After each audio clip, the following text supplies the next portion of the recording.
Hi, I'm back for the rest of the story. Alright, let me put you on my old holder here. Okay, now I'm going to show you how to use our can opener, our manual can opener. I already have this on here, and just to finish doing this can, you just really use it like you've seen a lot of manual can openers. However, I've already gotten all the way around on this one, and I'll show you from start to finish on another can, but I flip this counterclockwise to remove it from the can, and it releases. The difference in ours is that the way that it's separating the lid from the can will make this not have sharp edges, which is great when you have kids, or for yourself, not grabbing into the trash or the recycling and, you know, cutting your hand.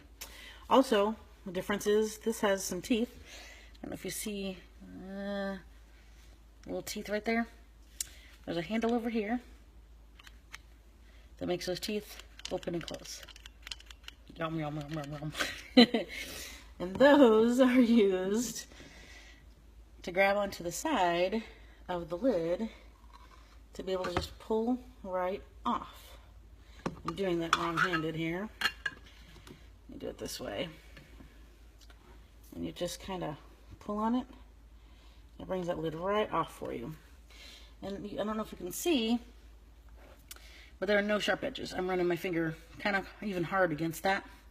And same thing here. No sharp edges. So that can is open. Let me show you this one. Alright, so you just set this on the edge in between these two rollers and just kind of nestles up against there real easily. And you start going clockwise and it catches, and you just turn it all the way around so you get all the way around your can.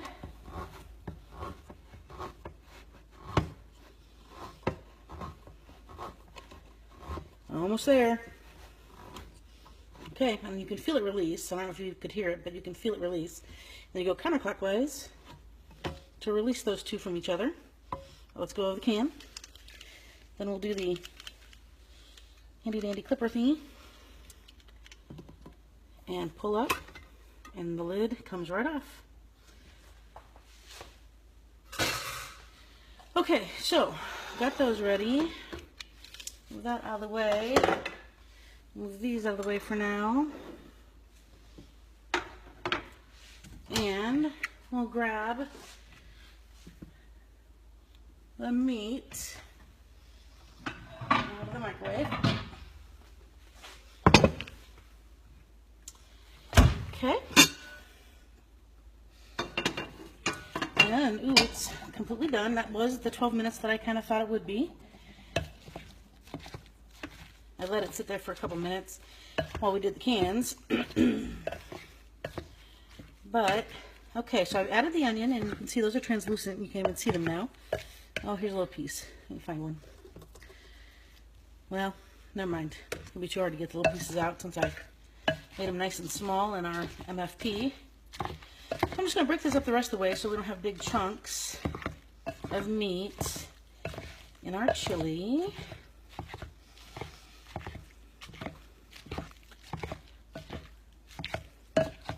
Alright, that looks good. All browned, 12 minutes. Didn't have to babysit it. Just took it out every few minutes while I'm doing other things, putting a load of laundry on, throwing laundry into the dryer, excuse me. But meanwhile, it's just cooking in the microwave, and when it's done in the microwave, it's done. It's not boiling over, it's not plopping all over my stove, it's not burning and sticking. So I love the microwave technique. Got some mild chili beans here. I'll plop those in. Okay. And then I've got some tomato sauce. Sometimes I use pureed tomatoes. Sometimes I use tomato sauce. I'm only doing one can right now. I have a feeling I'll be adding another 28-ounce can in a little bit, but I'm just going to get you started seeing how this all works and not take all day for you. And you can use the mix and chop to do this, stirring, so it's only one, tool being used, but I had already used this to get scrape my onions out of my MFP. So I figured this was the easier way to go for me, just to be able to quickly do it. All right, yeah, this might actually be full enough. I have a smaller can, a 15 ounce I might be able to throw in there later, once I see how this is going to bubble up in the slow cooker base. Also another amazing thing about the RockCrok, which my kids will say, what can't you do in the RockCrok? Because I'm completely obsessed. So they're always giving me absolute grief over that. But it's true. You can do it on the stovetop. You can do it in the oven. You can use it in the broiler. You can use it in the microwave, as you've seen. You can put it on the grill outside. And it has this base you can buy or get as a set.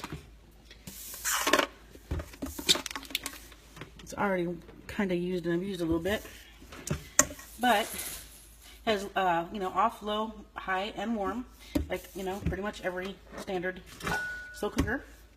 This will fit both the, hold on, both the